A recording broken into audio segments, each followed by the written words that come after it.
रोजा रखो तो वैसे जैसे नबी रखते थे, उठो तो वैसे जैसे नबी उठते थे, बैठो तो वैसे जैसे नबी बैठते थे, चलो तो वैसे जैसे नबी चलते थे, खाओ तो वैसे जैसे नबी खाते थे, पियो तो वैसे जैसे नबी पीते थे, नमाज पढ़ो तो वैसे जैसे नबी पढ़ते थे, रोजा रखो तो वैसे जैसे नबी रखते थे, हज करो तो वैसे जैसे नबी हज किए थे, शादियां करो तो वैसे जैसे नबी ने करके बताई।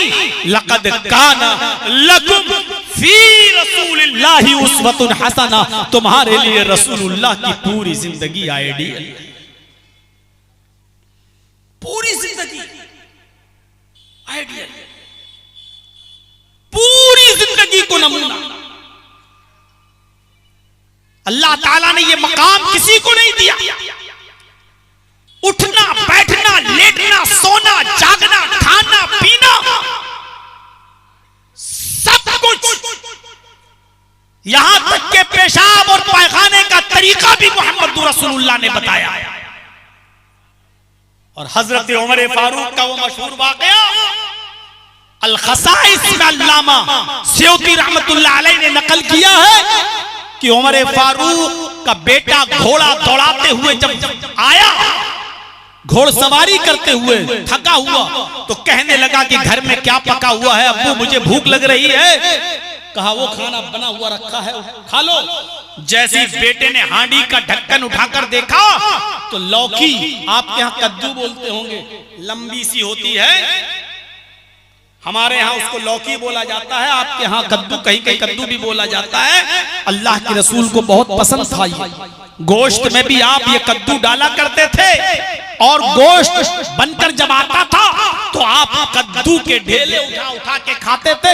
ये लौकी, ये कद्दू जब पका हुआ देखा तो उमर फारूक के बेटे ने नाक चढ़ा ली, ऐसे ये भी कोई खाने वाली चीज है, ऐसे भूख भी लगी हो तो भूख मिट जाए।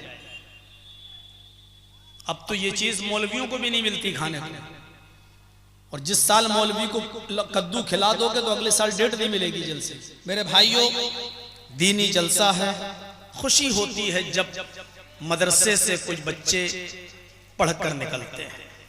इन्हीं बच्चों में कल फ्यूचर का कोई दाई निकलेगा, मुस्तकबिल का कोई होनहार तालिब इल्म, मुस्तकबिल में एक अच्छा मुकर्रिर बनेगा, एक अच्छा दाई बनेगा, एक अच्छा स्पीकर बनेगा, एक अच्छा कौम का रहबर और रहनुमा बनेगा। और ये इदारे हमारे और आपके ताउन से ही चल रहे हैं। यूपी के अंदर तो इदारों पर बुलडोजर चल रहे हैं, आप रोजाना देखते होंगे, सुनते होंगे। आप खुश नसीब हैं कि आपके यहाँ अभी ये नौयत और नौबत नहीं आई है।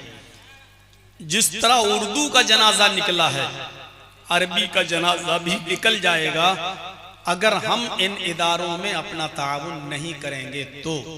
मेरे भाइयों, तकरीर के ख़त्म होने के बाद मैं कुछ देर आपके सामने बैठूंगा और अपनी मोहब्बत जो मैं 25-26 साल से देखता चला रहा हूं आपके दिलों में है, उसी मोहब्बत का हवाला देते हुए आपसे इस इदारे के लिए कुछ ताउन मांगूंगा और देखता हूं कि आप मेरे हाथ में इस इदारे का कितना ताउन करते हैं और इस मोहब्बत को कितना बाकी रखते हैं।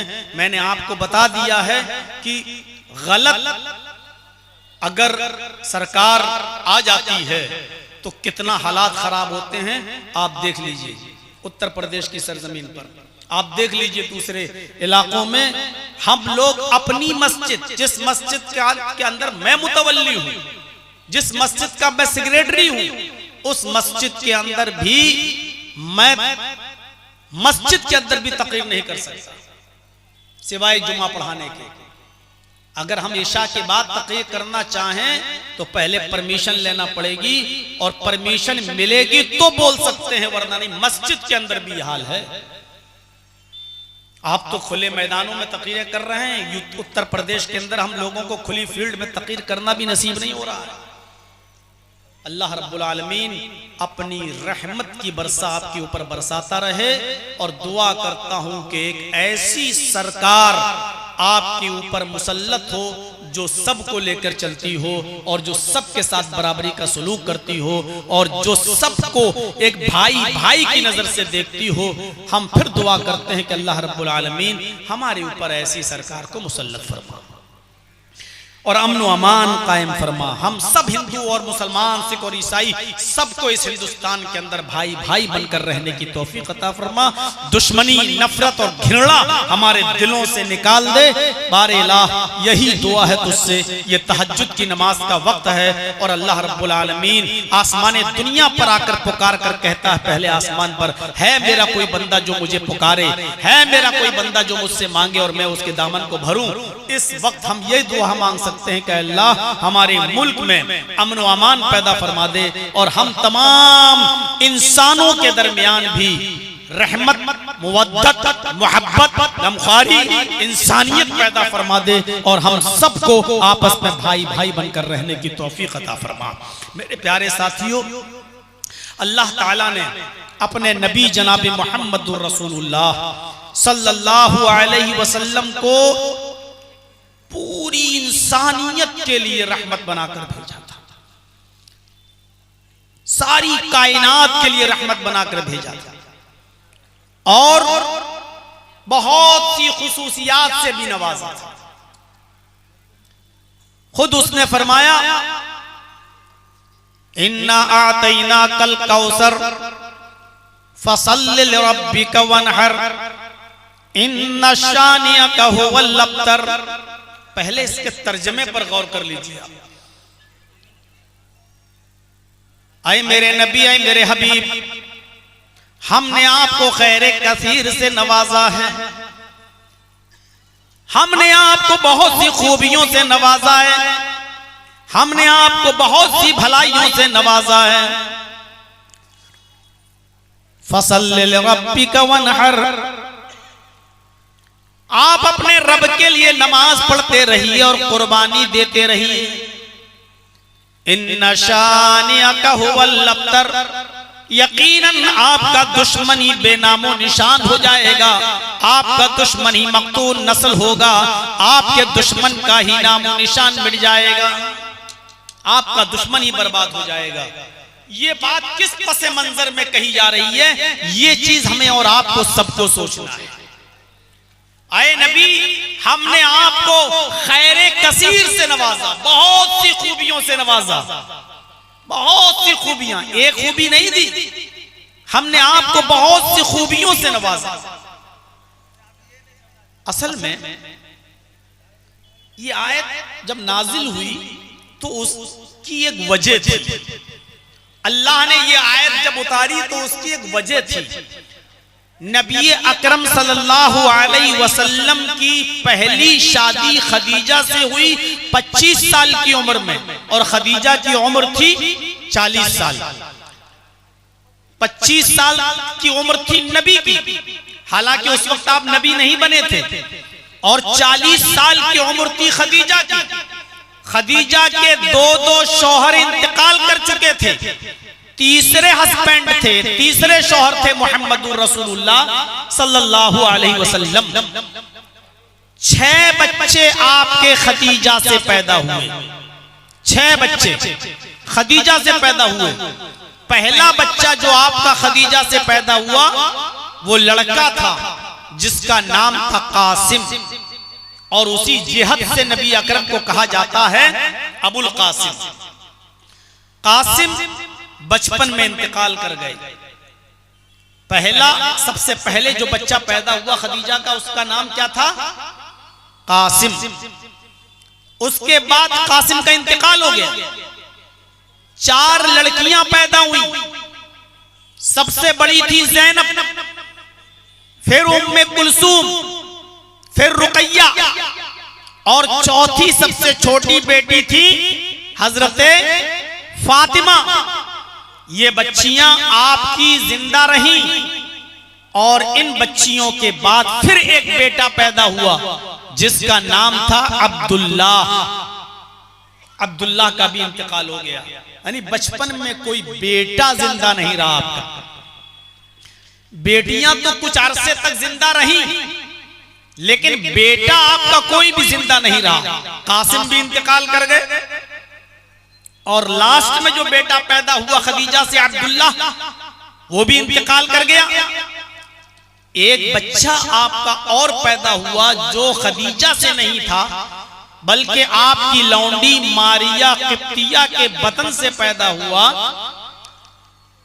उस बच्चे का नाम आपने रखा इब्राहिम। लेकिन 1.5 साल की उम्र पाकर, 18 महीने की उम्र पाकर इब्राहिम भी इंतकाल कर गए। बचपन में कोई बच्चा आपका जवानी तक जिंदा नहीं रहा, सब बचपन में इंतकाल कर गए।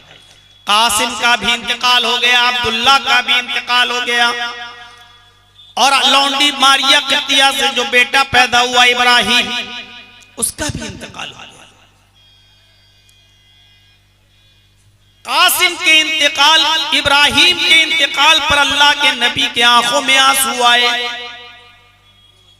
बुखारी की रिवायत है, नबी अकरम सल्लल्लाहु अलैहि वसल्लम अपने बेटे की लाश के पास बैठकर आंखों से आंसू बहाते हुए ये जुमले अदा करते हैं, इन्नल ऐना तदमउ वल क़ल्ब यहज़ुन वला नक़ूलु इल्ला मा यरज़ा रब्बुना व इन्ना बिफ़िराक़िका लमहज़ूनून या इब्राहीम।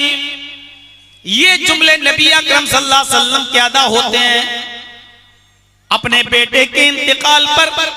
क्या है मेरे बेटे, तेरे चले जाने से, तेरे रुखसत हो जाने से तेरे बाप की आंखों में आंसू हैं, मेरी आंखें अश्कबार हैं। वल क़ल्ब यहज़ुन, और दिल गमगीन है, दिल मायूस है, दिल परेशान है। वला नक़ूलु इल्ला मा यरज़ा रब्बुना, लेकिन हम अपनी जबान से ऐसी बातें नहीं निकालेंगे, हम अपनी जबान से ऐसी बातें अदा नहीं करेंगे, हम अपनी जबान से ऐसी बातें नहीं बोलेंगे जिससे मेरा परवरदिगार नाराज हो जाए, जिससे मेरा मौला नाराज हो जाए, जिससे मेरा रब नाराज हो जाए। यानी मातम नहीं करेंगे, नौहा नहीं करेंगे, चीखेंगे नहीं, चिल्लाएंगे नहीं, हम अपनी जबान से कोई ऐसे जुमले अदा नहीं करेंगे। आप जिस वक्त गम के से निढाल थे और आपकी आंखों में आंसू थे, आप रो रहे थे, आपके पड़ोस में आपके दुश्मन जश्न मना रहे थे, खुशी मना रहे थे मुहम्मदुर रसूलुल्लाह के इस तीसरे बेटे इब्राहिम के इंतकाल पर। क्यों? बाप के बाद बेटा ही तो नाम रोशन करता है, बाप के बाद औलाद ही तो नाम रोशन करती है, और बाप की छोड़ी हुई मिल्कियत को बेटा ही तो संभालता है।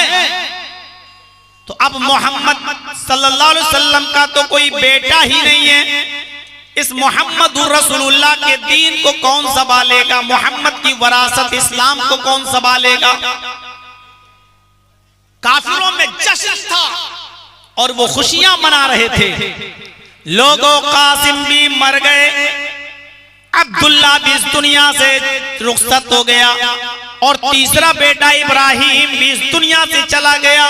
मोहम्मद का कोई बेटा जिंदा न रहा, मोहम्मद का कोई बेटा जीवित नहीं रहा। मोहम्मद सल्लल्लाहु अलैहि वसल्लम के मरने के बाद अब मोहम्मद का दीन कौन संभालेगा। मोहम्मदुर रसूलुल्लाह जिस दिन इंतकाल फरमाएंगे मोहम्मद का नाम भी मिट जाएगा और मोहम्मद का दीन भी मिट जाएगा, इस्लाम भी मिट जाएगा और मोहम्मदुर रसूलुल्लाह का नाम भी खत्म हो जाएगा। इसलिए कि मोहम्मदुर रसूलुल्लाह के नाम और दीन को जीवित करने वाली कोई औलाद बाकी नहीं रही। ये जश्न मना रहे थे। तब अल्लाह के नबी ने नजरें आसमान पे डाली और दुआ की, अल्लाह क्या मेरे इंतकाल के बाद दीन मिट जाएगा, मेरा नाम लेने वाला कोई नहीं होगा, मेरे बेटे इस दुनिया में जिंदा नहीं रहे तो क्या मेरे रुखसत हो जाने के बाद मेरा दीन भी मिट जाएगा और कोई मेरा नाम लेने वाला ना होगा। तब अल्लाह ताला ने जिब्रील को भेजकर ये सूरत नाज़िल फरमाई, आए जिब्रील जाओ और मेरे नबी से कहो इन्ना आतैना कल कौसर, हमने आपको बहुत सी खूबियों से, बहुत सी भलाइयों से नवाजा है। एक दो खूबी थोड़ी दी है, लाइन लग गई। बहुत सी भलाइयों से, खैर से और खूबियों से नवाजा है। कौन कहता है कि आपके इंतकाल के बाद आपका नाम मिट जाएगा? काफिर ये कह रहे हैं कि मोहम्मद मक्तूल नस्ल हो चुके हैं, मोहम्मद के तीनों बेटे मर गए, अब मोहम्मद की नस्ल ही नहीं चलेगी। नस्ल तो औलाद से और खास तौर पर लड़कों से चलती है ना, तो मोहम्मदुर रसूलुल्लाह का तो अब कोई लड़का ही नहीं है, तो नस्ल कैसे चलेगी? मोहम्मदुर रसूलुल्लाह इंतकाल करेंगे, मोहम्मद की नस्ल खत्म हो जाएगी, मोहम्मद का नाम मिट जाएगा सल्लल्लाहु अलैहि वसल्लम। ये काफिरों ने कहा, अबू लहब ने कहा, अबू जहल ने कहा, आस इब्ने वाइल ने कहा, वलीद इब्ने मुगीरा ने कहा। दुश्मनाने इस्लाम जश्न मना रहे हैं, खुशियां मना रहे हैं। तो अल्लाह ताला ने फरमाया इन्ना शानियका हुवल अब्तर, आपका नाम नहीं मिटेगा। आए नबी, आप नमाज पढ़ते रहिए और कुर्बानी देते रहिए, आपका दुश्मन ही बर्बाद हो जाएगा, आपका दुश्मन ही मक्तूल नस्ल हो जाएगा, उसकी नस्ल खत्म हो जाएगी, वही मिट जाएगा, उसकी नस्ल नहीं फैलेगी, वही बर्बाद हो जाएगा, आपका नाम नहीं मिटेगा। और फिर अल्लाह ने ऐसा इंतजाम कर दिया कि 1400 सालों के बाद आज भी पूरी वर्ल्ड, दुनिया का, पूरी कायनात का, पूरे हिंदुस्तान नहीं, पूरी दुनिया में जितना भी मुसलमान जिंदा है और जीता है और सांस ले रहा है, 1400 साल के बाद आज भी वो मोहम्मदुर रसूलुल्लाह का नाम ले रहा है, नबी अकरम का जिक्र आज भी मौजूद है। सुबह फजर की अजान के लिए उठता है तो सबसे पहले हमारी आंख खुलती है तो हम आवाज सुनते हैं, अल्लाहु अकबर, अल्लाहु अकबर,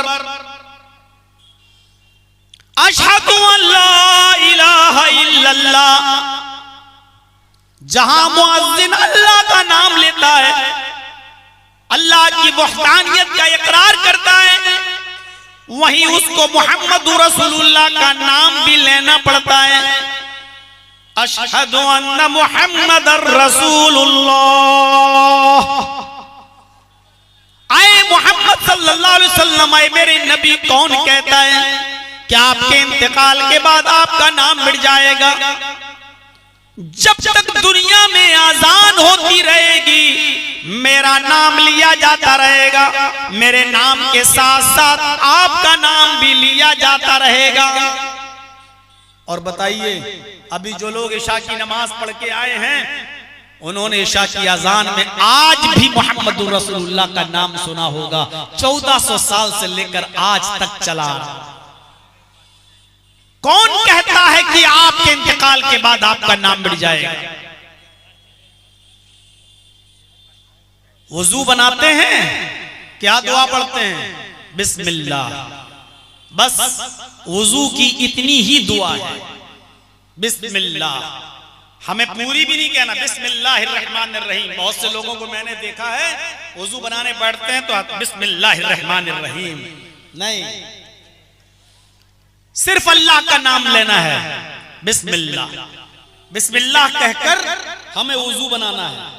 शुरू कर दीजिए आप बिस्मिल्लाह कहकर। जितना हदीस में आया है उतना ही नाम लेना है। अब आप कहिए मौलाना साहब, अगर पूरी दुआ पढ़ लें बिस्मिल्लाहिर्रहमानिर्रहीम तो हर्ज क्या है? हर्ज है।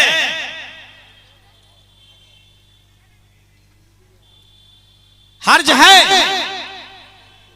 आप कुर्बानी के जानवर पर छुरी चलाते हो तो क्या कहते हो?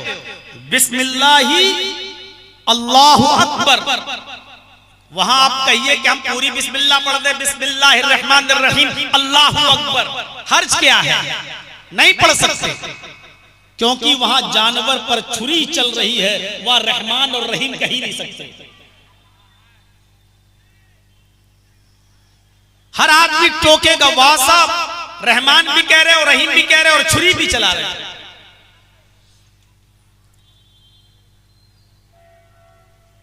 तो जितना अल्लाह के नबी ने बताया उतना ही। किसी मरीज को देखने के लिए जाओ और वो बिल्कुल मौत की हालत में हो तो वहां बैठकर जोर से कहना चाहिए ला इलाहा इल्लल्लाह। उससे नहीं कहना चाहिए कि तुम कहो ला इलाहा इल्लल्लाह, लक़िनू मौताकुम ला इलाहा इल्लल्लाह। अपने मुर्दों के पास बैठकर मुर्दों के पास मतलब मरने के करीब जो लोग हों उनके पास बैठकर जोर से कहो ला इलाहा इल्लल्लाह, ताकि तुम्हारा कलमा सुनकर ला इलाहा इल्लल्लाह का जुमला सुनकर वो भी ला इलाहा इल्लल्लाह पढ़ ले, उसकी जबान से भी ला इलाहा इल्लल्लाह निकल जाए। मन कान आखिरु कलामिही ला इलाहा इल्लल्लाह दखलल जन्नह, जिसकी जबान से आखिरी जुमला ला इलाहा इल्लल्लाह निकला वो जन्नत के अंदर दाखिल होगा। लेकिन यहाँ मोहम्मद रसूलुल्लाह नहीं कह सकते, बस वहां बैठिए कहिए ला इलाहा इल्लल्लाह। क्यों? क्योंकि हदीस में इतना ही आया, अपने करीबुल मर्द लोगों के पास जो मौत के करीब है वहां बैठ के ला इलाहा इल्लल्लाह जोर से कहो, इतना ही कहना है। अब कोई कहे कि मोहम्मद रसूलुल्लाह भी पढ़ दे तो इसमें हर्ज क्या है? पूरा कलमा हो जाएगा ला इलाहा इल्लल्लाह मोहम्मद रसूलुल्लाह, हर्ज है। अजान आप देते हैं, क्या कहते हैं? अल्लाहु अकबर अल्लाहु अकबर, अशहदु अल्ला इलाहा इल्लल्लाह, अशहदु अन्ना मुहम्मदर रसूलुल्लाह। आ गया ना, ला इलाहा इल्लल्लाह मुहम्मदुर रसूलुल्लाह दोनों हो गया। लेकिन अजान आप खत्म किस पर करते हैं? आखिरी जुमला आपकी जबान से क्या निकलता है? ला इलाहा इल्लल्लाह।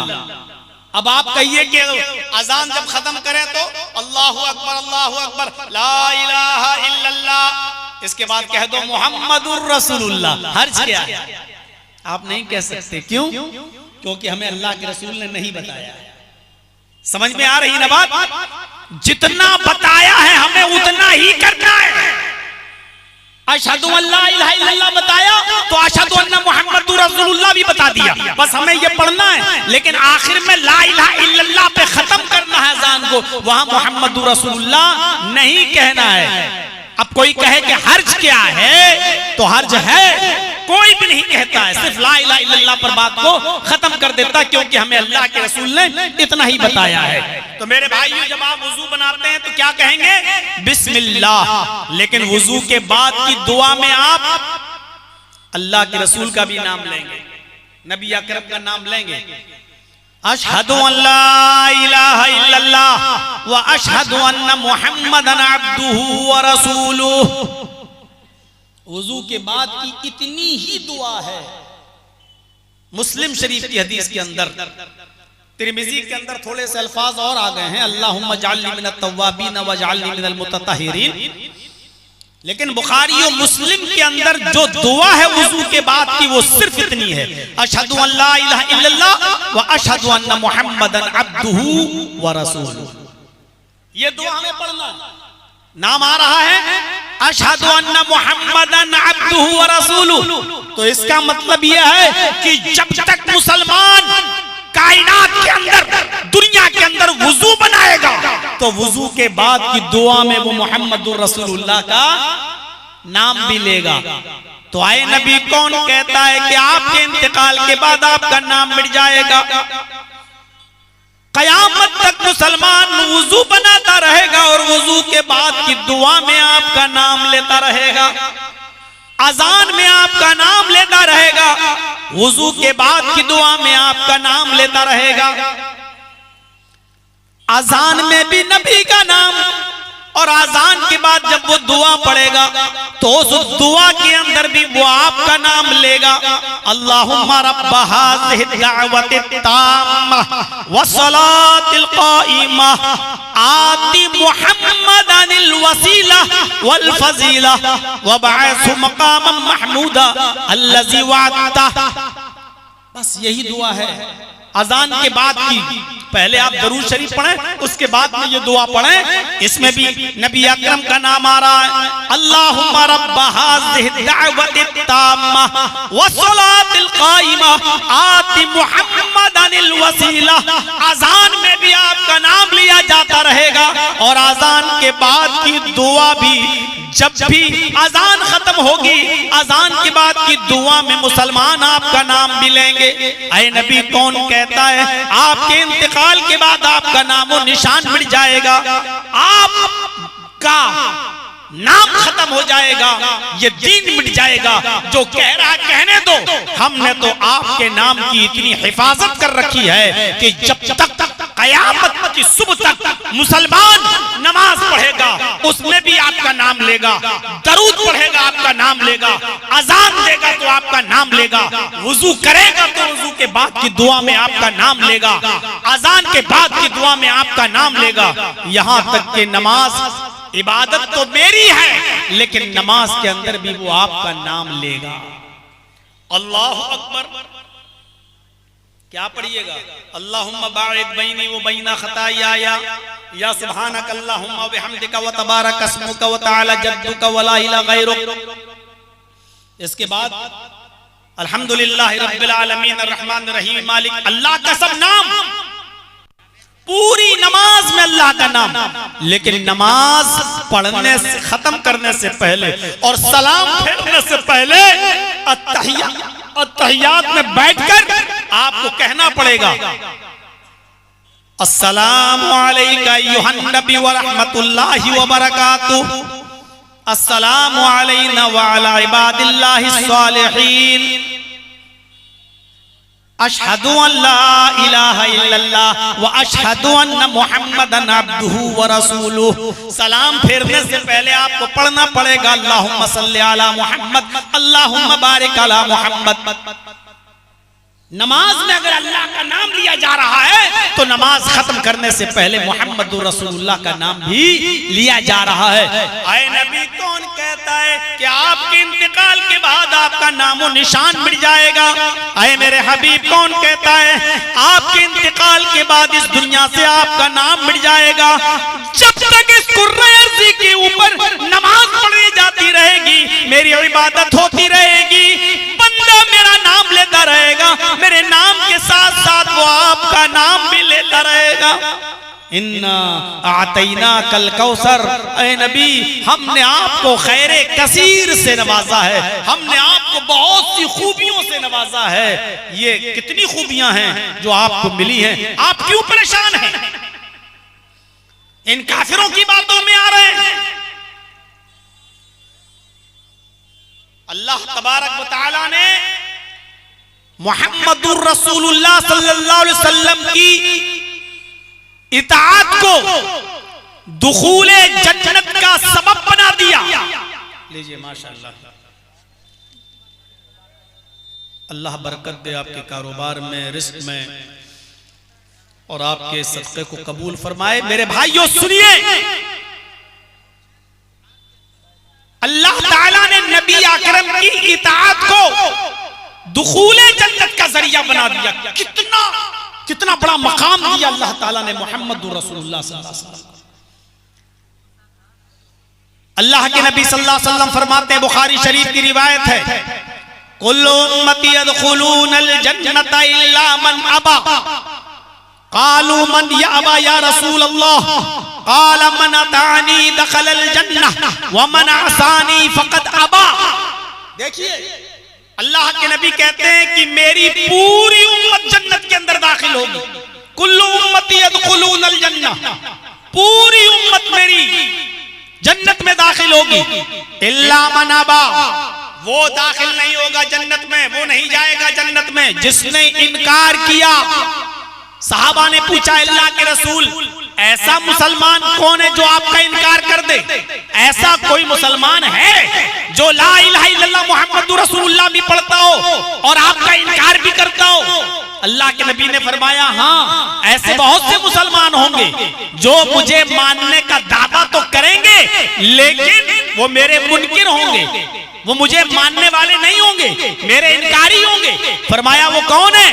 फरमाया, मन अतानी दखलल जन्नह, जो मेरी इताअत करेगा वो जन्नत के अंदर दाखिल होगा। वो मन असानी फकद अबा, और जो मेरी नाफरमानी करेगा उसने मेरा इनकार किया। वमन आसानी फकद अबा, जिसने मेरी नाफरमानी की वो मेरा मुनकिर है।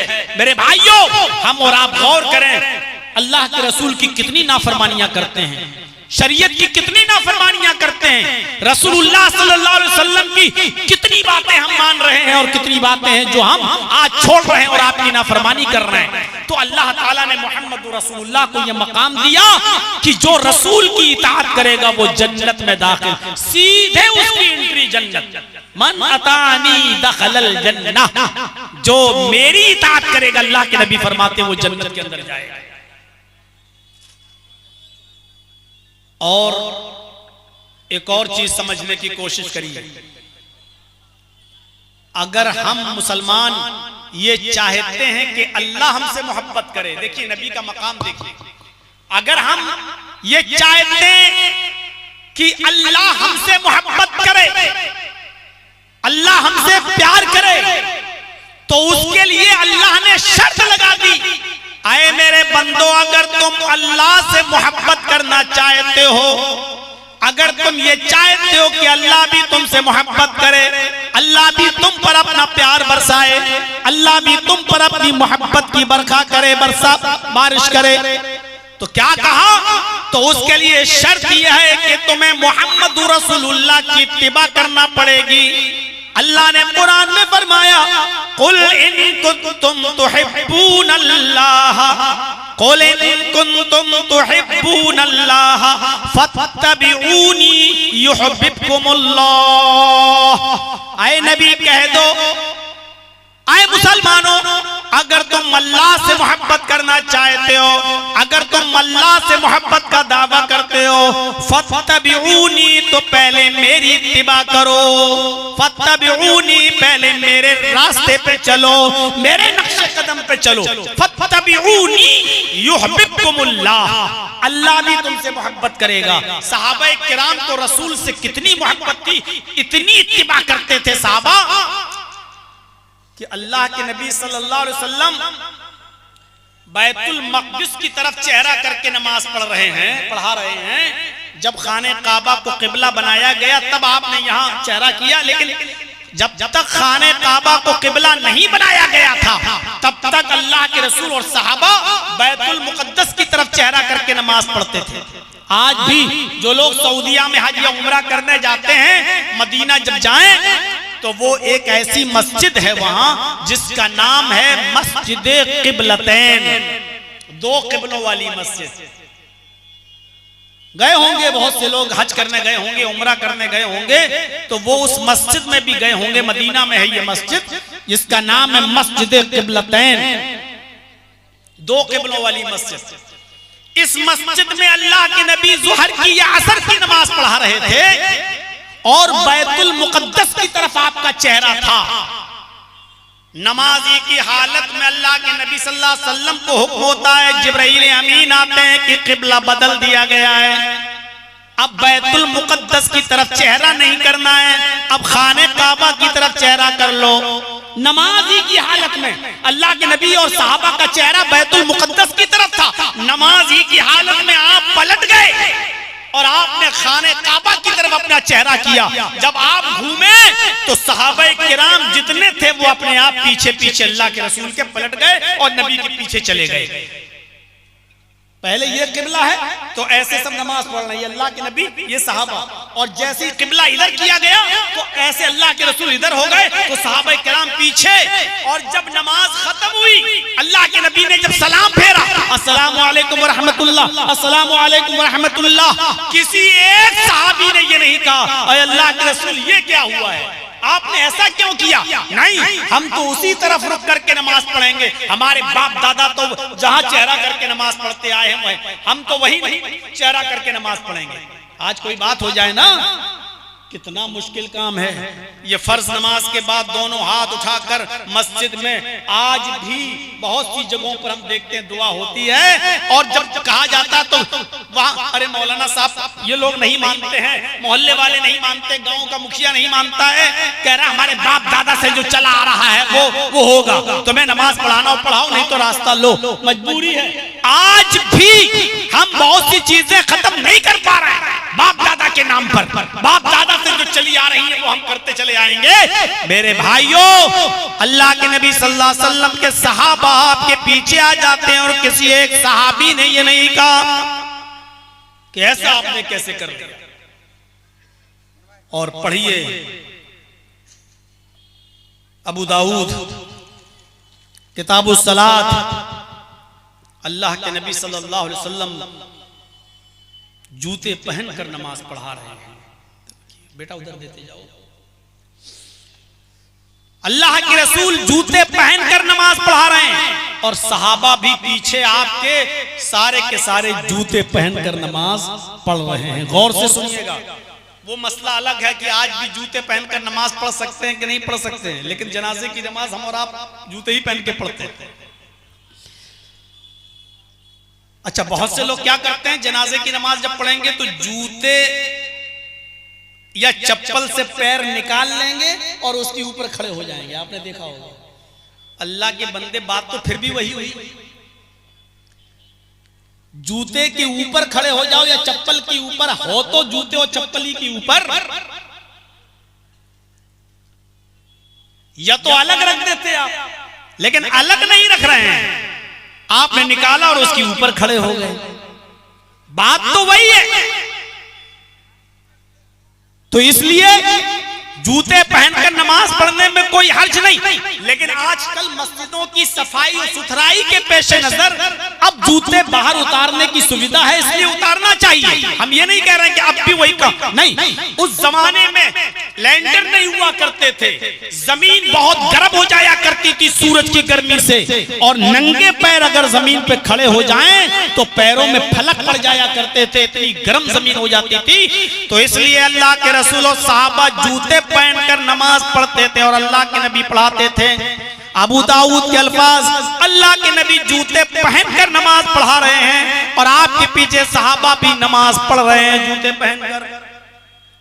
नमाज ही की हालत में अल्लाह के रसूल ने अपने दोनों जूते उतारे, वज़अ यसारी ही अपने बाएं तरफ रख दिए। ऐसे उतारे दोनों जूते और बाएं तरफ रख दिए, ऐसे उल्टे तरफ, उल्टे साइड। जितने सहाबा थे उन्होंने देखा जो नबी के पीछे नमाज पढ़ रहे थे, उन्होंने भी पैरों से जूते निकाले और बाएं तरफ रखे। जब नमाज पढ़ाने के बाद अल्लाह के नबी फारिग हुए, सलाम फेरा, मुक्तदियों की तरफ चेहरा किया तो क्या देखा, सबके बाएं तरफ जूते रखे हुए। सबने चप्पलें जूते उतार दिए। तो अल्लाह के नबी सल्लल्लाहु अलैहि वसल्लम ने उन सहाबियों से पूछा जिन्होंने चप्पलें उतारी, जूते उतारे, मा हमलकुम अला इल्काइन आलिकुम, मेरे साथियों तुमने जूते क्यों उतारे? तुमने क्यों उतारे? तुमने जूते उतार कर बाएं तरफ क्यों रख दिए? मैंने तो तुमसे जूते उतारने के लिए नहीं कहा, तुमने जूते क्यों उतारे? तो सहाबा का कितना सच्चा जवाब था, उससे पता चलता है कि सहाबा नबी की कितनी इत्तिबा करते थे। सहाबा का सीधे सीधे जवाब ये था कि अल्लाह के नबी, हमसे आप ये सवाल कर रहे हैं कि हमने जूते क्यों उतारे? मैं सिर्फ इतना जानता हूं, हमने आपको देखा जूते उतारते हुए, हमने भी उतार दिए। जो इमाम को करना है वही मुक्तदी को करना है। जब आपने जूते उतार दिए तो हमने भी उतार दिए। राई नाक, हमने तो आपको देखा जूते उतारते हुए, आपने जूते उतारे, बस आपको देखते हुए हमने भी जूते उतार दिए। इससे ज्यादा हम नहीं जानते। देखा देखी। तो अल्लाह के नबी सल्लल्लाहु अलैहि वसल्लम मुस्कुराए और आपने बहुत अच्छा जवाब दिया। आपने फरमाया, मेरे साथियों, मैंने जूते इसलिए उतारे क्योंकि नमाज के लिए मैं खड़ा हो गया और नमाजी की हालत में जिब्राइल अलैहिस्सलाम मेरे पास आए और जिब्राइल अलैहिस्सलाम ने बताया, आए मोहम्मद सल्लल्लाहु अलैहि वसल्लम, आपके जूतों में कज़रन औ अज़न, या तो गंदगी लगी हुई है या तकलीफ देने वाली कोई चीज आपके जूते में लगी हुई है। कोई गंदी चीज आपके जूते में लग गई है और आप उसी को पहनकर नमाज पढ़ रहे हैं, इसलिए जूते उतार दीजिए। जब जिब्रील ने मुझे ये बताया कि मेरे पैरों में जो जूते हैं उस जूते में गंदगी लगी हुई है, तो इसलिए मैंने अपने जूते उतार दिए। लेकिन मैंने तुमसे नहीं कहा था जूते उतार, तुम लोगों ने अपने जूते क्यों उतारे? सुनो, जब तुम लोग मस्जिद में, जब तुम लोग नमाज के लिए आया करो तो अपने नमाज पढ़ने से पहले अपने जूते देख लिया करो। अब देखिए नबी का हुक्म, नमाज पढ़ने से पहले अपने जूते देख लिया करो। अगर उन जूतों में कुछ गंदगी लगी हुई हो, तकलीफदेह चीज लगी हुई हो, तो जमीन पर पड़ी हुई मिट्टी पर अपने जूतों को रगड़ लिया करो। जमीन पर पड़ी हुई पाक मिट्टी उन जूतों की गंदगी को पाक कर देगी, उसको जाइल कर देगी। जब तुम नमाज के लिए आया करो तो अपने जूते देख लिया करो। अगर जूतों में गंदगी लगी हुई हो तो उसको मिट्टी पर रगड़ लिया करो और उन्हीं जूतों में फिर नमाज अदा कर लिया करो। जमीन की पड़ी हुई मिट्टी तुम्हारे उन जूतों को पाक कर देगी। पूरी हदीस बताने का मकसद सिर्फ इतना है कि अल्लाह के रसूल की इतनी इत्तिबा करते थे सहाबाए किराम कि अल्लाह के नबी ने फरमाया, मैंने आपको देखा जूते उतारते हुए, साहबा ने कहा तो हमने भी उतार दिए। ये होती है मोहब्बत। और यही अल्लाह ने कहा कि आए मुसलमानों, अगर तुम अल्लाह से मोहब्बत करना चाहते हो तो उसके लिए शर्त यह है कि तुम्हें मेरे रसूल की इत्तिबा करना पड़ेगी, रसूल की बात मानना पड़ेगी, रसूल के नक्शे कदम पे चलना पड़ेगा। हमने तुम्हें जो नबी दिए हैं उस नबी के नक्शे कदम पे चलना होगा। और एक और चीज देख लो, अल्लाह ताला ने नबी के मकाम को और मर्तबे को बुलंद करते हुए फरमाया, लक़द कान लकुम फी रसूलिल्लाहि उस्वतुन हसना, लक़द कान लकुम फी रसूलिल्लाहि उस्वतुन हसना। ऐ मोहम्मद सल्लल्लाहु अलैहि वसल्लम, आपकी जिंदगी को हमने पूरी दुनिया वालों के लिए आइडियल बना दिया। तुम्हारे लिए रसूलुल्लाह सल्लल्लाहु अलैहि वसल्लम की जिंदगी में बेहतरीन नमूना है। इससे बड़ी भलाई क्या हो सकती है कि अल्लाह ताला ने रसूल की पूरी जिंदगी को आइडियल बना दिया है, पूरी जिंदगी नमूना। अल्लाह ताला ने यह मकाम किसी को नहीं दिया। उठो तो वैसे जैसे नबी उठते थे, बैठो तो वैसे जैसे नबी बैठते थे, चलो तो वैसे जैसे नबी चलते थे, खाओ तो वैसे जैसे नबी खाते थे, पियो तो वैसे जैसे नबी पीते थे, नमाज पढ़ो तो वैसे जैसे नबी पढ़ते थे, रोजा रखो तो वैसे जैसे नबी रखते थे, हज करो तो वैसे जैसे नबी हज किए थे, शादियां करो तो वैसे जैसे नबी ने करके बताई। लक़द काना लकुम फी रसूलिल्लाहि उस्वतुन हसना, तुम्हारे लिए रसूलुल्लाह की पूरी जिंदगी आइडियल, पूरी जिंदगी आइडियल, पूरी जिंदगी को नमूना। अल्लाह ताला ने यह मकाम किसी को नहीं दिया। उठना, बैठना, लेटना, सोना, जागना, खाना, पीना, सब कुछ, यहां तक के पेशाब और पैखाने का तरीका भी मोहम्मद रसूलुल्लाह ने बताया। और हजरत उमर फारूक का वो मशहूर वाकया अल-खसाइस में अल्लामा सयूती रहमतुल्लाह अलैह ने नकल किया है कि उमर फारूक का बेटा घोड़ा दौड़ाते हुए जब आया, घोड़सवारी करते हुए थका हुआ, तो कहने लगा कि घर में क्या पका हुआ है अब्बू, मुझे भूख लग रही है। कहा वो खाना बना हुआ रखा है, खा लो। जैसे बेटे ने हांडी का ढक्कन उठाकर देखा तो लौकी, आपके यहाँ कद्दू बोलते होंगे, लंबी सी होती है, हमारे यहाँ उसको लौकी बोला जाता है, आपके यहाँ कद्दू, कहीं कहीं कद्दू भी बोला जाता है। अल्लाह के रसूल को बहुत पसंद था ये। गोश्त में भी आप ये कद्दू डाला करते थे, और गोश्त बनकर जब आता था तो आप कद्दू के ढेले उठा उठा के खाते थे। ये लौकी, ये कद्दू जब पका हुआ देखा तो उमर फारूक के बेटे ने नाक चढ़ा ली ऐसे, ये भी कोई खाने वाली चीज है ऐसे। भूख भी लगी हो तो भूख मिट जाए। अब तो ये चीज मौलवियों को भी नहीं मिलती खाने को, और जिस साल मौलवी को कद्दू खिला दोगे तो अगले साल डेट नहीं मिलेगी जल्द से। हाँ, मेहमानों की इज्जत नहीं करते हो, खातिरी नहीं करते हो। आप शादी में किसी को कद्दू खिलाकर देख लीजिए, बाराती अपने आप घट जाएंगे। लेकिन वो भिख मंगने लोग, लुटेरे लोग पहले ही शर्त लगा देते हैं, इतनी बारात आ रही है, 250-300 आदमी की मेहमानदारी अच्छी होनी चाहिए। ये भीख मांगने का सबसे स्टैंडर्ड तरीका है, लड़की वाले पर बोझ बनने का सबसे बेहतरीन तरीका है, मेहमानदारी अच्छी होनी चाहिए। मतलब आप इसका समझ लीजिए, बड़े बड़े का मत खिलाइएगा, देसी और मटन से नीचे बात नहीं होगी। गरीब लड़कियों के माँ बाप पर ये बोझ डाला जाता है। आप कभी लौकी खिला के देख लीजिए, कद्दू खिला के देख लीजिए, चने की दाल खिला के देख लीजिए, सत्तू खिला के देख लीजिए, बाराती अपने आप कम हो जाएंगे, इज्जत नहीं होती।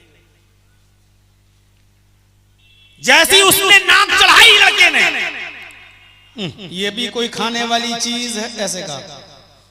क्या देता है उमर फारूक का बेटा कि उमर फारूक का हाथ तलवार की मियान पे नाच रहा है, तलवार की मियान पर।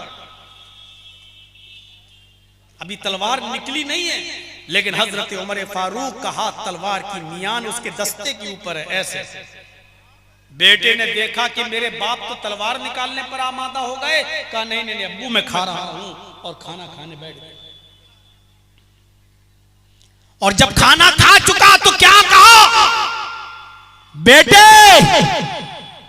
आज कद्दू को देखकर तुमने नाक और भौं चढ़ाया, चढ़ा लिया, कोई बात नहीं, तुम्हें मालूम नहीं था, मैं माफ कर रहा हूं। लेकिन आज जान लो, ये कद्दू मुहम्मदुर रसूलुल्लाह को, मेरे नबी को बहुत पसंद था। गोश्त के अंदर भी आप ये डाला करते थे। मैंने अपनी आंखों से देखा, जब गोश्त बन के आता था तो कद्दू के ढेले उठा उठा के अल्लाह के नबी खाया करते थे। ये मेरे नबी की पसंदीदा ग़िज़ा है। अगर आइंदा इस सुन्नत से मुंह मोड़ा, मुहम्मद रसूलुल्लाह की महबूब ग़िज़ा से अगर नाक और मुंह चढ़ाया, तो उमर की तलवार होगी और तेरी गर्दन होगी।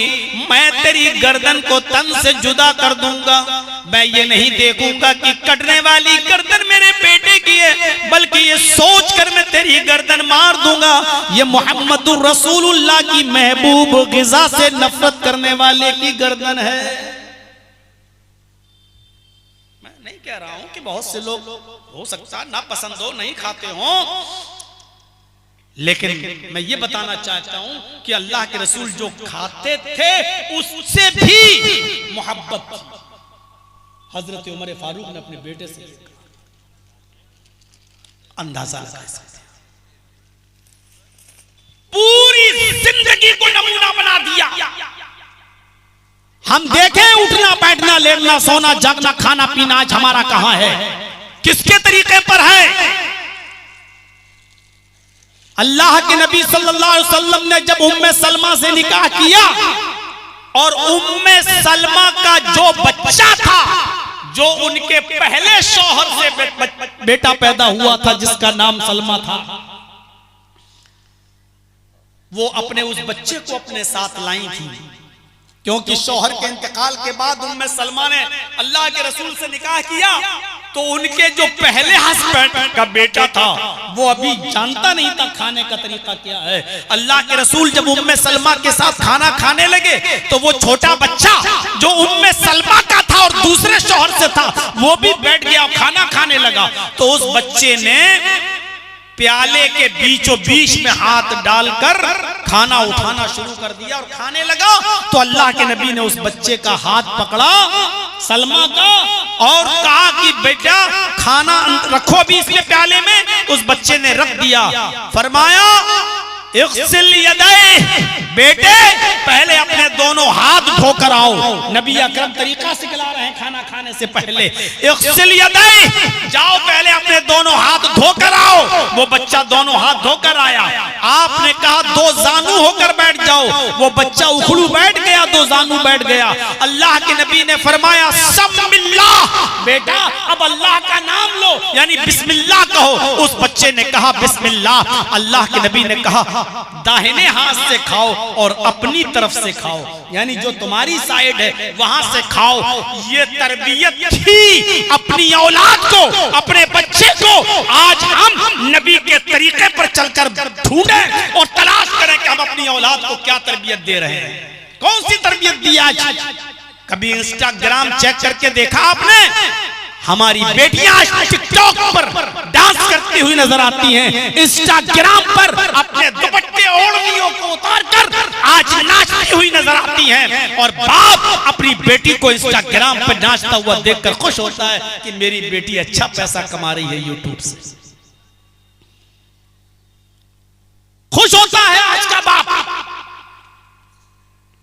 कौन सा तरीका आज हमने अपनाया है, जबकि रसूलुल्लाह सल्लल्लाहु अलैहि वसल्लम की जिंदगी की हर चीज हमारे लिए नमूना है। और गौर करो, हजरत सलमान फारसी से एक यहूदी ने कहा था, जब अल्लाह के नबी ने फरमाया लोगों जब लैट्रीन के लिए, कज़ाए हाजत के लिए जाओ तो बहुत दूर चले जाओ और किसी की नजर के सामने मत आओ, यानी छिप जाओ, दरख्तों की आड़ में बैठ जाओ। अल्लाहुम्मा इन्नी अऊज़ु बिका मिनल खुबुसी वल खबाइस, ये दुआ पढ़ो और बाएं पैर पर जोर देकर बैठो। ये हाथ अपनी थोड़ी के नीचे रख लो और बाएं पैर पर जोर देकर बैठो।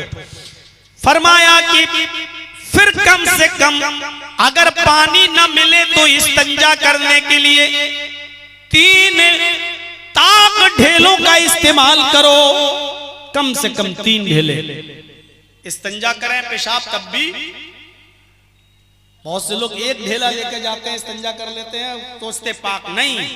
इस्तिंजा भी, पेशाब से भी अगर आपको पाक होना है और आपको पानी नहीं मिलता है तो आपको 3 पत्थर चाहिए, 3 ढेले चाहिए। उसके लिए भी कम से कम 3 से ज्यादा हो 5-7 चलेगा, लेकिन 3 से कम में नहीं। तो मेरे भाइयों, कहा आपने कि ताक ढेले इस्तेमाल करें, इतना सुनना था, यहूदी मजाक उड़ाने लगे और हजरत सलमान फारसी को देखकर कहने लगे, क्या है सलमान, क्या तेरे नबी की कौम इतनी जाहिल है, इतनी अनपढ़ है, इतनी गंवार है कि तुम्हारे नबी की कौम को इतना भी नहीं मालूम कि पेशाब कैसे करना चाहिए, लैट्रीन कैसे करना चाहिए। तुम्हारा नबी तो पेशाब करने का तरीका भी बताता है, लैट्रीन करने का तरीका भी बताता है। तब हजरत सलमान फारसी ने जो जवाब दिया मेरे भाइयों, बड़ा प्यारा जवाब था। फरमाया, हाँ आए यहूदियों, तुम क्या अपनी अम्मा के पेट से सीख कर आए हो? अरे तुम्हें तो लैट्रीन करने का तरीका तुम्हारे माँ बाप ने सिखाया है, तुम तो जानते भी नहीं थे। जैसे जैसे बड़े होते गए तुम्हारे माँ बाप तुम्हें सिखाते गए। अल्लाह का शुक्र है कि अल्लाह ने हमें एक ऐसा नबी दिया, एक ऐसा रसूल अता फरमाया जो माँ बाप की तरह मुझे सब कुछ सिखाता है, जो माँ बाप की तरह हम पर रहम करता है, वो रहमत बनकर आया है, वो हमें पेशाब और पैखाना करने का तरीका भी बताता है। हाँ आए यहूदियों सुनो, मेरे नबी ने बताया कि जब पेशाब करने जाओ या लैट्रीन के लिए जाओ तो बहुत दूर चले जाओ, किसी की आंखों से सामने नजर ना आओ, बाएं पैर पर जोर देकर बैठो। अल्लाहुम्मा इन्नी अऊज़ु बिका मिनल खुबुसी वल खबाइस पढ़ लो और मिट्टी के ताक ढेले इस्तेमाल करो। जो इस्लाम हमें लैट्रीन और पेशाब और पैखाने तक का तरीका बताता हो, जो नबी ने हमें सिखाया हो, अफसोस यह है कि जिसके पास इतना माहिर डॉक्टर हो, वो कौम आज अपनी बीमारियों का इलाज वेस्टर्न कल्चर से ढूंढ रही है, पश्चिमी सभ्यता से ढूंढ रही है। जिस नबी के, जिसके पास एक माहिर एक्सपर्ट डॉक्टर हो, लेकिन वो अपना इलाज झोला छाप डॉक्टरों के पास करा रही हो, वो कौम, वो उम्मत आज इसीलिए तो दर दर की ठोकरें हमें खाना पड़ रहा है, इसीलिए तो दर दर की ठोकरें खाना पड़ रहा है। जिनाकारी की सजा अल्लाह के नबी सल्लल्लाहु अलैहि वसल्लम ने 1400 साल पहले जो मुतय्यन की थी वो आज भी है। आप तो इस सजा को मुतय्यन नहीं कर पाएंगे, लेकिन मैं खुद बंबई की सरजमीन पर एक प्रोग्राम के लिए गया और उसी वक्त और मैंने वहां के टीवी चैनलों पर देखा कि मनसे का राष्ट्रीय अध्यक्ष राज ठाकुरे चीख चीख कर मीडिया वालों को बोल रहा था कि रेपिस्ट की और बलात्कारियों की एक ही सजा होनी चाहिए जो इस्लाम ने मुतय्यन की है। इनको चौराहे पर खड़ा करके पत्थरों से मार मार के इनको हलाक कर देना चाहिए। जिसके पास इतना माहिर एक्सपर्ट डॉक्टर हो कि जिसके मशवरों को आज मनसे जैसी पार्टी के राष्ट्रीय अध्यक्ष भी बयान करने पर मजबूर हो रहे हो, आज वो कौम अपना इलाज दूसरों से करा रही है। मेरे प्यारे साथियों, ये हमें और आपको सोचने की जरूरत है। अल्लाह के नबी, अल्लाह ने कहा हमने तुम्हारे लिए रसूलुल्लाह की पूरी जिंदगी को आइडियल बना दिया, पूरी जिंदगी को नमूना बना दिया। हम नबी अकरम के पेशाब और पैखाने तक करने के तरीके तक को हम नहीं जानते। तो गौर करो, जिसने हमें पेशाब करने तक का तरीका बताया हो, इस्तिंजा करने तक का तरीका बताया हो, ढेलों को कैसे इस्तेमाल करना हो ये भी बताया हो, उस नबी ने हमें नमाज पढ़ना नहीं सिखाया होगा, रोजा रखना नहीं बताया होगा, हज करना नहीं बताया होगा, ज़कात देना नहीं बताया होगा, शादी करना नहीं बताया होगा। सारी चीजें शरीयत में मौजूद हैं, लेकिन आज हम उन तमाम चीजों से दूर होते चले जा रहे हैं। सारी चीजें नमूना, उठना, बैठना, लेटना, सोना, जागना, खाना, पीना, कयामत के दिन अल्लाह ये पूछेगा ही नहीं तुमने जोहर में 10 पढ़ी थी कि 12 रकात पढ़ी थी। अल्लाह ये नहीं पूछेगा तुमने तरावी 8 पढ़ी थी कि 20 पढ़ी थी। अल्लाह ये नहीं पूछेगा।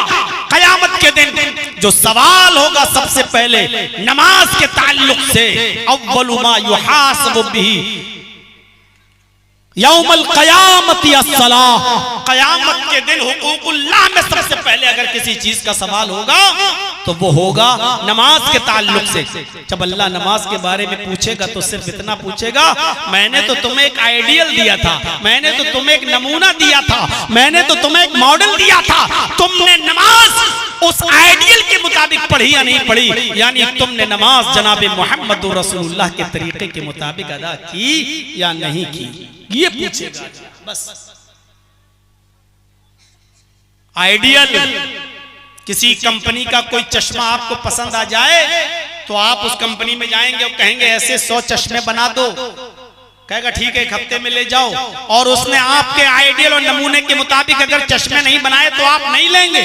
वो कहेगा साहब लगाना ही तो है आपको, आप कहेंगे नहीं, मैंने जो नमूना दिया था, जो आइडियल दिया था, मुझे वैसे 100 चश्मे चाहिए, आपने नहीं बनाए, रख लो इसको, हटाओ, नहीं चाहिए मुझे।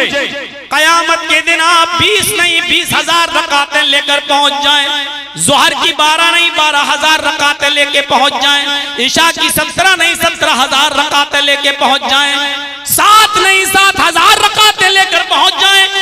अल्लाह कहेगा ये नमाजें अगर मेरे नबी के आइडियल के मुताबिक हैं, मेरे नबी के नमूने के मुताबिक हैं तो एक्सेप्ट है, और अगर नबी की मर्जी के मुताबिक नहीं, नबी के नमूने के मुताबिक नहीं तो रिजेक्ट। शादी और ब्याह देख लो, क्या ये बारातों का सिलसिला था? क्या ये सिलसिला था? क्या ये मेहंदी मलना, लड़के भी मेहंदी लगाना, हल्दी मलवाना, फूलों का हार सेहरे की शक्कर में डालकर बारात जाना, बारात से पहले आतिशबाजी और बंदूक चलाना, क्या ये सारी चीजें मौजूद थी? अरे निकाह तो इतनी पाकीज़ा चीज थी, इतनी पाकीज़ा चीज कि जिसके बारे में अल्लाह के नबी ने एक बहुत प्यारा जुमला अदा किया, बहुत प्यारा जुमला फरमाया, इन्ना आज़मन निकाही बरकतन,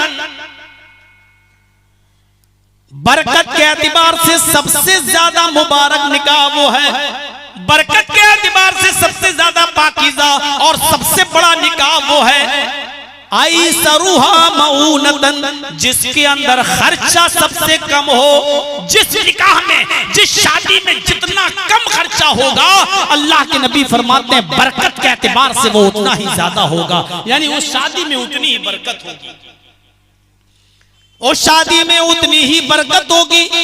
इसका उल्टा मफहूम क्या निकला?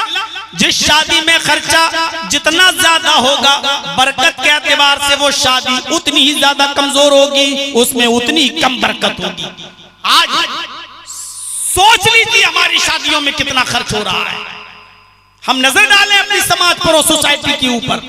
खैर देहातों में तो उतना नहीं है, आप लोगों के एरिया में तो उतना नहीं है, लेकिन हम लोग अपने एरिया में जाएं, लखनऊ, कानपुर और बड़े बड़े शहरों में देखें तो आज हालात बहुत खराब हो चुके हैं मेरे भाइयों, बहुत ज्यादा। अब हमें नहीं मालूम, आप लोगों के यहाँ कोई शादी हमने आज तक अटेंड नहीं की, इसलिए हमें मालूम नहीं है।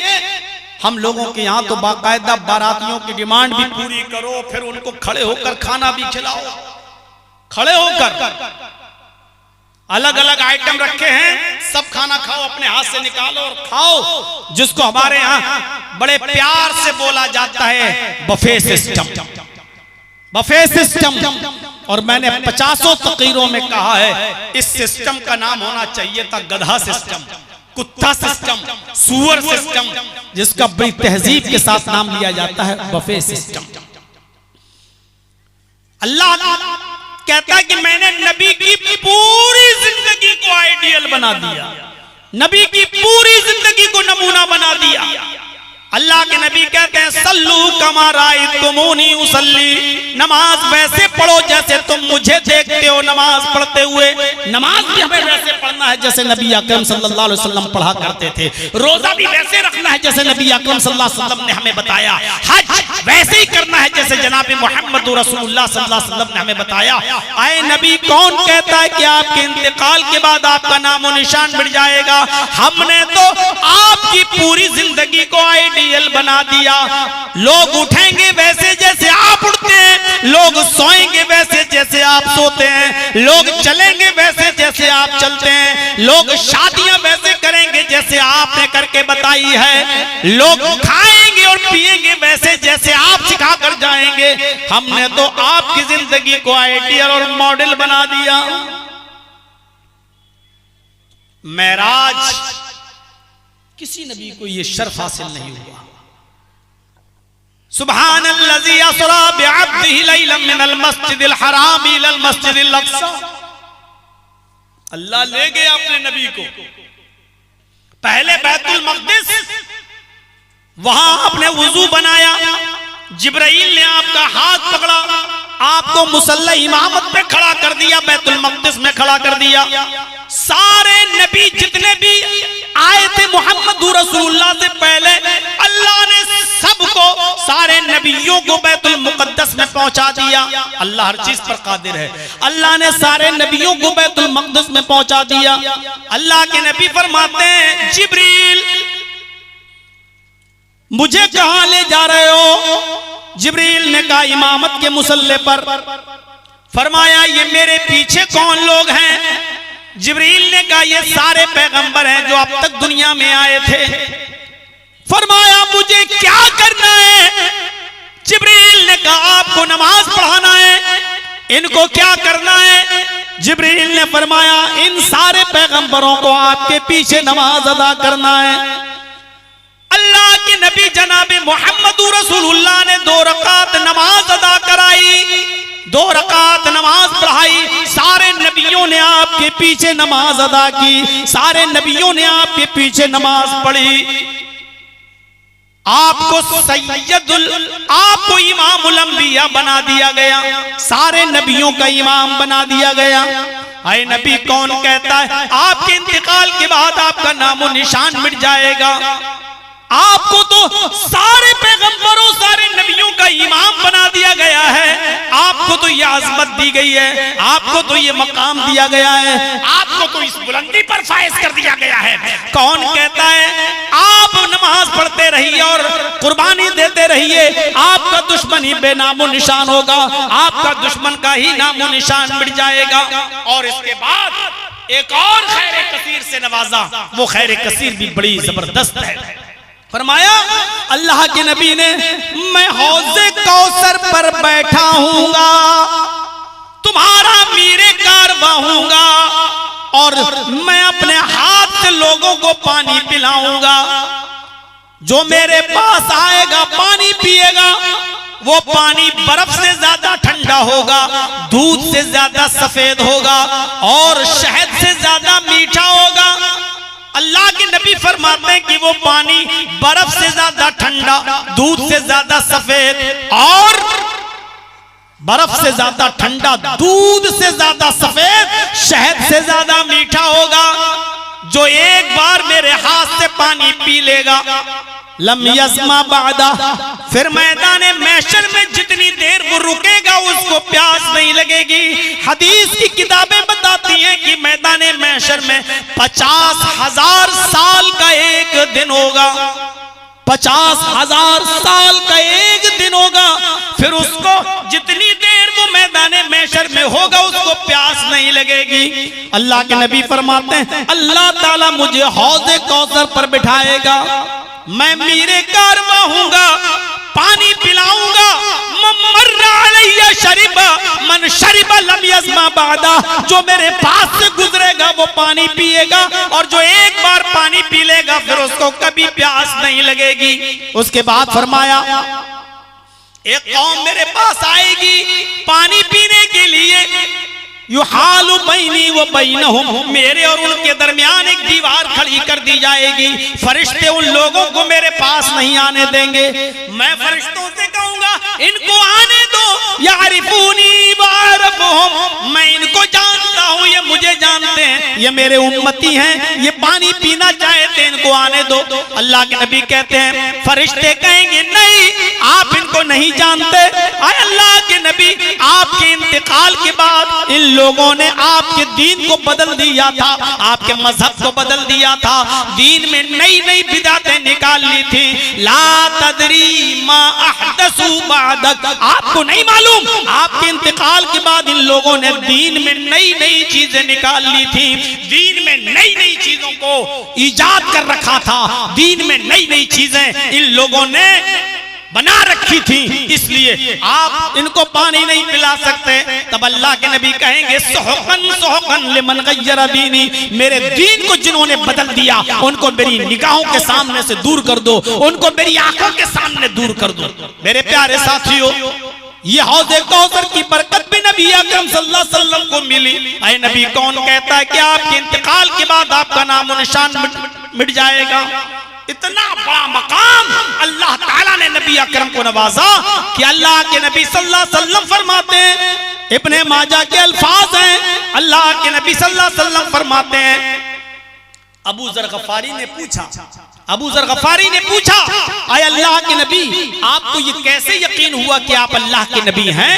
आपको अल्लाह ने रसूल बनाकर भेजा? तो अल्लाह के नबी फरमाते हैं, सुनो, दो फरिश्ते आसमान से मेरी तरफ आए। सुन लीजिएगा मेरे भाइयों, दो फरिश्ते आसमान से मेरी तरफ आए, एक जमीन पर आ गया और एक जमीन और आसमान के बीच में रह गया। एक फरिश्ता जमीन और आसमान के बीच में रह गया और एक फरिश्ता जमीन पर आ गया। जमीन वाले फरिश्ते ने पूछा आसमान वाले फरिश्ते से, अल्लाह के रसूल के पास पहुंचकर ख्वाब में, हुआ, क्या ये वही हैं जिनके पास हमें भेजा गया? तो आसमान वाले फरिश्ते ने कहा, यही है अल्लाह के रसूल, यही है मोहम्मदुर रसूलुल्लाह।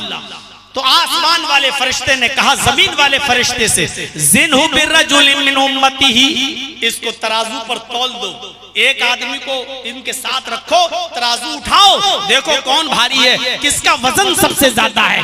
अल्लाह के नबी फरमाते हैं फवज़िनतु बिही, मुझे एक आदमी के साथ रखा गया, यानी तराजू लाई गई, मुझे तराजू के एक तरफ बिठाया गया और दूसरी तरफ मेरी उम्मत के एक आदमी को बिठाया गया, एक शख्स को बिठाया गया, तराजू उठाई गई, फरजहतुहु, मैं उस एक आदमी से भारी था।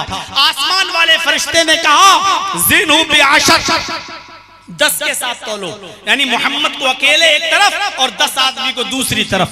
फरमाते हैं अल्लाह के नबी, एक आदमी यानी मैं अकेला एक तरफ और 10 आदमी को एक तरफ रखा गया और फिर तराजू उठाई गई तो मैं 10 लोगों से ज्यादा भारी हुआ। आसमान वाले फरिश्ते ने कहा ज़िनहु बिमिया, 100 आदमियों के साथ तौलो, मोहम्मद को अकेले एक तरफ और 100 आदमियों को दूसरी तरफ रखकर तौलो।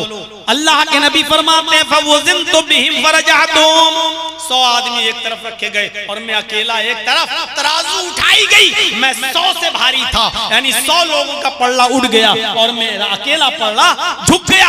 आसमान के फरिश्ते ने कहा ज़िनहु बिअल्फ, 1000 के साथ इसको तौलो, 1000 एक तरफ, इनको अकेला एक तरफ, 1000 लोगों को एक तरफ रखा गया और मुझे अकेले एक तरफ रखा गया।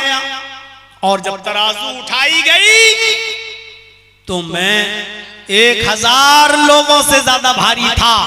कान्नी अंजुरु इलैहिम यंतशिरून अलैया मिन खिफ़्फ़तिल मीज़ान, जैसे कोई हल्की चीज तराजू पर हो और भारी चीज रख दो तो हल्की चीज उछल जाती है, गिर जाती है, ऐसे ही वो सब छटक गए।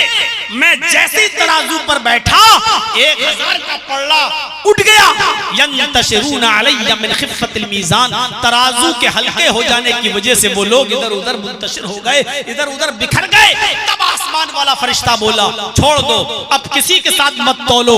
अगर सारी दुनिया के लोगों को और पूरी उम्मत को अगर तराजू के पल्ले पे रख दोगे और मोहम्मदुर रसूलुल्लाह को अकेले एक तरफ रख दोगे और तराजू उठाओगे तो मोहम्मदुर रसूलुल्लाह का वजन पूरी उम्मत में सबसे ज्यादा होगा, नबी का वजन सबसे ज्यादा। यह हदीस हमें बताती है कि जिस तरीके से नबी का वजन सबसे ज्यादा, ऐसे ही नबी अकरम की नमाजों का सवाब सबसे ज्यादा, नबी अकरम की इबादत का सवाब सबसे ज्यादा।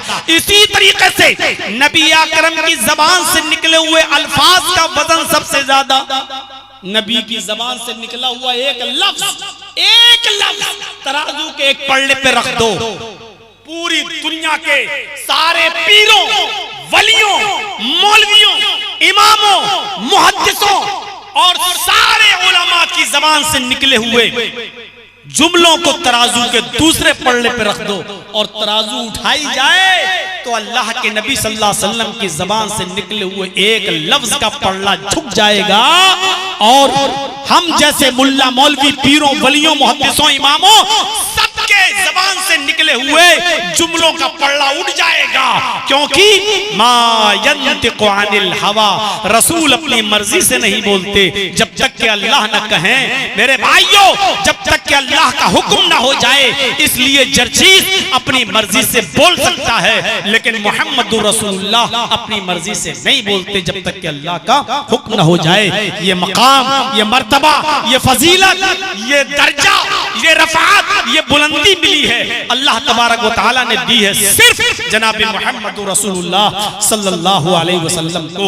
मेरे भाइयों, तकरीबन 1.5 घंटे के इस खिताब के बाद मैं जानता हूं कि इस वक्त आप लोगों के जाने का टाइम है और अब नहीं कोई सुनता है 12-1 बजे के बाद, अब लोग नहीं रहते हैं पंडाल के अंदर, इसलिए 10 मिनट का टाइम मैं आपको देता हूं सिर्फ अपनी मोहब्बत की वजह से जो आप हमसे करते हैं।